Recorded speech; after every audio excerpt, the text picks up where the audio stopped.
I saw this post yesterday on Facebook, and I found it very disturbing. Of course, you have the Democrats for blaming the Republicans, which I believe Republicans are primarily responsible for the surface of the problem. But the Democrats are also to blame in this as well, because they chose to go along with this, even though the Democrats did play by the rules in terms of funding the Affordable Care Act. And that's what part of what the Republicans are saying is the problem here. But it's more about a spending problem. Well, anyway, I saw this post on Facebook yesterday. The strong arm of autocratic government has been directed to reach into every community with police tape, signs, and barricades, supported by armed federal agents and the Department of Justice, with orders to shut down and lock out Americans. This is not a government shutdown. This is a federal takeover of cemeteries, memorials, oceans, hunting grounds, fishing streams, roads, and highways that all belong to Americans.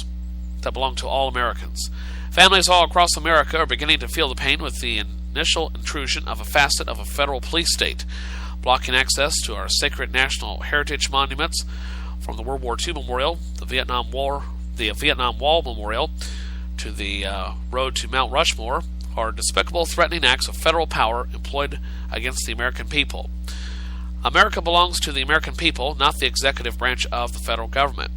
The chief executive of the federal government, our president, is taking every unprincipled measure to inflict misery upon we the people. He has ordered a menacing red line of no compromise against his own citizens to consolidate political power. There may be a time when governors of all 50 states may be challenged to protect and defend the property and citizens of their respective states. Slipping from our grasp is land of the free, unless we are still home of the brave. That is a very political charged statement. And no doubt I believe there are many people that feel that way in this country. But the last time I checked, I still have the ability to drive up and down any street I want, so long as it's not closed for repair. I don't see armed guards running around everywhere. I don't have police telling me, what are you doing out at 4 o'clock in the morning? Things like that. I don't see police tape anywhere around here. But this is the middle of the country, so we're not anywhere near any major cities. But I think that's a little bit extreme example there of political biasness. Now, I'm not saying the Democrats are innocent in this by any means, but that was just going a little bit over the top, a little bit too much over the top for my liking. But as I've said, there are no doubt people out there that feel that way, and if you feel like you're being persecuted, well, someone is persecuting you, even if it is yourself. Okay. Let's see, what else is on my mind? Arizona State Representative Brendan Barton. This is another part of the absurd statements that I've seen on Facebook. And seems that Congresswoman Barton compared President Barack Obama to Adolf Hitler in a Facebook post Monday, criticizing the rangers and the shuttered National Park Service for keeping the parks closed. Well, millions of people died fighting against Hitler and his regime. Don't consecrate their memory to push your political agenda. I don't see people being marched off to concentration camps in this country. I don't see a government trying to eliminate an entire ethnic group or religious group of people in this country. So stop with the Hitler comparisons. I didn't do it to President Bush when he was in office. I may not have agreed with all of his policies, but I still respected the man, and I like him. So I'd ask you to please not refer to President Obama in the same manner. It doesn't do anyone any good. It just perpetuates the conflict that's already in the nation's capital right now, in which both sides are like two rams constantly hitting each other and can't push the other one out of the way. So please, no more Hitler references. Well, Barton called on rogue constitutional sheriffs to arrest Park Service rangers for doing their jobs.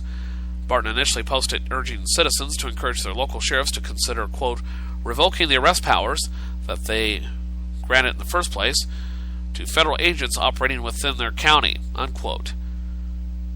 Barton voted last year for an unconstitutional bill which would require federal law enforcement officers to provide advance notice to Arizona sheriffs before taking action in their counties. But in a second posting, Barton minced no words, calling Obama the Fuhrer and urging local sheriffs to arrest park rangers who enforce rules, keeping people out of national parks that are closed due to the federal government shutdown. This is not the first time Barton has insulted the president. As a matter of fact, 2 months ago, after a Missouri State Fair rodeo clown offered a demonstration of what it would look like for Barack Obama to be run down by a bull, she posted that she would like to see every rodeo clown in the nation wear Obama mask in solidarity with the guy who lost his job because Barry's hide is so thin, unquote.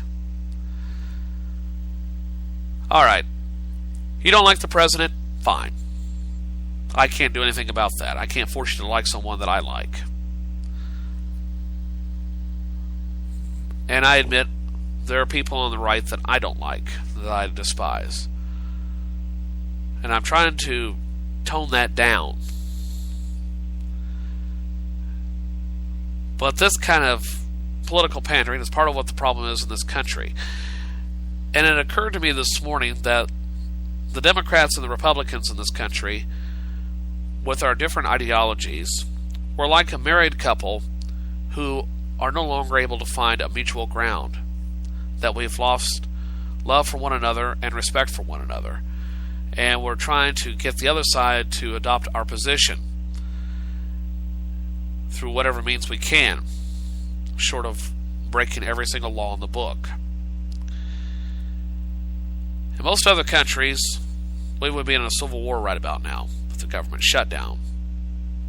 I hope it doesn't come to that again, because I have a feeling it'll be a far bloodier conflict than what we saw 150 years ago. In many ways, this goes back to the very foundation of our country, the different philosophies. The Republicans seem to want everyone to be self-reliant, to have total control of their own lives. While a good majority of us can probably do that, there will always be segments of your population, no matter how healthy it is, that you'll have people that won't be able to work through physical, mental, or other disabilities. Okay? Well, they can do a desk job. Yeah, well, what if someone has a problem with their back or their hip that makes sitting down for long periods of time a significant problem for them? You know, sitting down is not always the answer, because there are always pressure points being touched upon. If you've ever had a broken leg or a sprained foot or ankle, you know, things like that, where you have to stretch your leg out, and you do that for hours at a time, and you're at an incline like you're sitting at a desk, it's not comfortable for very long. Imagine doing that for 2, 4, 6, or 8 hours a day. And then you have the Democrats who are trying to help everybody who falls down on their face. Well, yeah, we all fall down at some point. We've got to pick ourselves back up. But you also have to have some of these people to get off the public dole and find other ways. There's got to be a better balance. And unfortunately, the scales are tipping back and forth. It's like a boat that keeps rocking, and it's slowly going to sink, but you don't know which side is going to go under first. Is it going to be the bow or the stern? The bow or the stern? Port to starboard, port to starboard. But statements like what Congresswoman Barton is saying are extremely dangerous. She's a second-term legislator from Payson, Arizona, and boasts of her official on her official page that she is a member of the right-wing American Legislative Exchange Council, Heartland Institute, and of the Arizona Citizens Defense League. Well, in an update on this story, Barton told the Arizona Capital Times on Monday that she stood by her Adolf Hitler analogy and, quote, that Obama's dictating beyond his authority. It's not just the death camps Hitler started in the communities with the national health care and gun control. You better read your history. Germany started with the national health care and gun control before any of that other stuff happened, and Hitler was elected by a majority of the people. Somehow, I don't think Barack Obama is out to do the same thing that Hitler did. Okay? For one thing that's different here, I I don't remember President Obama going to an art school being kicked out because his art sucked or didn't measure up to the standards. But nevertheless, we'll keep an eye on that situation. Let's see here, what else? Yesterday I got to thinking, and I know that's dangerous, but I got to thinking yesterday about comparing today's shutdown, the current shutdown, to the one that occurred back 17 years ago. And for those of you not old enough to remember it, here's some things that I have found. Okay, and this is from some articles that I pulled together as we compare and contrast the shutdown with the one 17 years ago, in 95-96. President Bill Clinton said the Republicans were holding the country hostage. President Obama is saying the same thing right now. Republicans criticized Clinton for playing golf. Barack Obama playing golf every weekend. I've seen those comments. White House Chief of Staff Leon Panetta accused Republicans of terrorism. Speaker of the House Newt Gingrich told the press that the White House was creating a spectacle.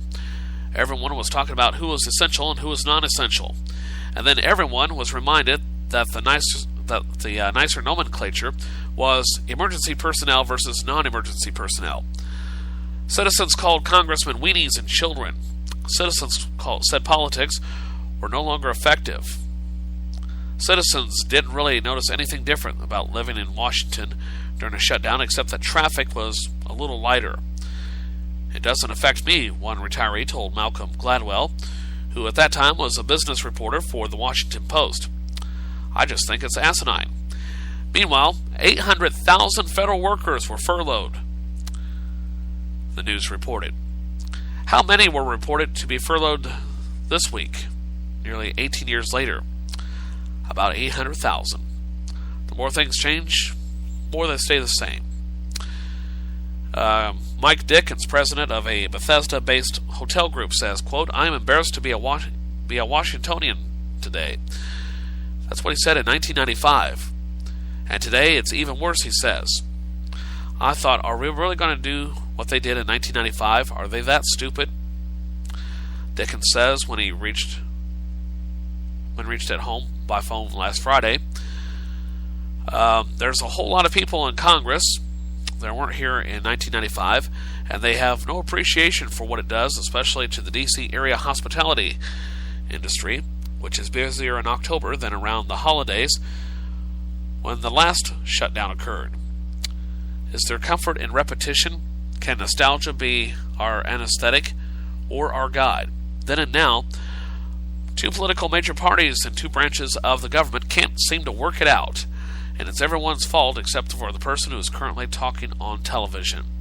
Speaking of television, the classic Seinfeld episode featuring the Soup Nazi, remember that one? That aired 12 years ago?